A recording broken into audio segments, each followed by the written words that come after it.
Friends, ஆட்டு ஈரல் fry பண்ணலாம். ஈரல்ல குழம்பு, பொரியல் எல்லாமே செய்யலாம். ஆனால் இன்னைக்கு சிம்பிள் மசாலா போட்டு ஃப்ரை பண்ணலாம்.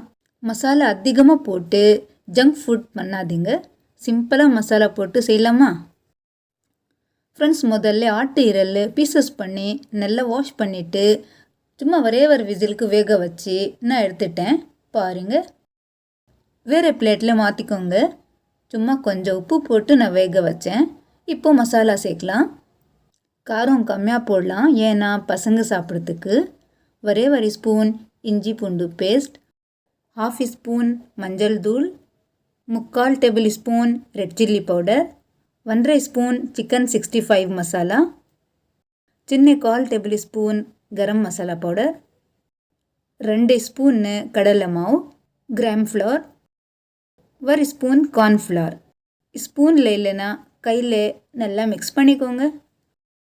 நல்லா மிக்ஸ் பண்ணிவிட்டு உப்பு, ஃபுட் கலர் ரெண்டுமே கொஞ்சம் கொஞ்சம் தண்ணி போட்டு மிக்ஸ் பண்ணிடலாம். பாருங்கள், உப்புல கொஞ்சம் தண்ணி போட்டு இதில் சேர்த்திக்கோங்க.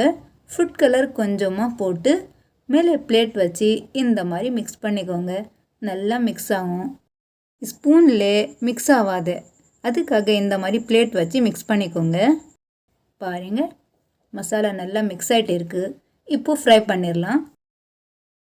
ஆயில் சூடு பண்ணுறதுக்கு நான் ரெடியாக வச்சிட்டேன். இந்த மாதிரி ஸ்பூனில் 4-5 பீசஸ் எடுத்து போடுங்க. சும்மா கொஞ்சம் நேரத்தில் ஃப்ளிப் பண்ணலாம். அடுப்பு மீடியம் வச்சு ஃப்ரை பண்ணுங்கள். நல்லா ஃப்ரை ஆகும், க்ரன்ச்சாக வரும். 2 தாட்டி ஃப்ரை பண்ணுங்கள். எல்லாமே ஒரே ஒரு தாட்டி போடாதீங்க. கொஞ்சம் நேரம் விட்டு ஃபிலிப் பண்ணலாம். சீக்கிரமாக ஃபிலிப் பண்ணிட்டேன்னா எல்லா மசாலா எண்ணெயில் வந்துடும். பாருங்கள், கலர் சூப்பராக இருக்குல்ல? அவ்வளோதான் ஃப்ரெண்ட்ஸ். சும்மா 5 நிமிஷத்திலே மசாலா போட்டு ஃப்ரை பண்ணி கொடுங்க. யார் சாப்பிடாமல் இருப்பாங்க? ஈரலில் ஹீமோக்ளோபின் குவான்டிட்டி நல்லா இருக்குது. கூடவே கருவேப்பிலை ஃப்ரை பண்ணி எடுத்துருங்க. ரொம்ப நல்லா இருக்குது சாப்பிட்றதுக்கு. டேஸ்டியாக ரெசிபி. கண்டிப்பாக ஒரு தடவை ட்ரை பண்ணுங்கள். நம்ம ரெசிபி எப்படி இருக்குது? நல்லா இருந்தால் ப்ளீஸ் லைக் பண்ணுங்கள், ஷேர் பண்ணுங்கள். நம்ம தமிழ் சமையலுக்கு மறக்காமல் சப்ஸ்கிரைப் பண்ணிவிட்டு பெல் ப்ரெஸ் பண்ணுங்கள். நான் இன்னும் வரும் முறை நியூ ரெசிபியோட வரேன். தேங்க்யூ.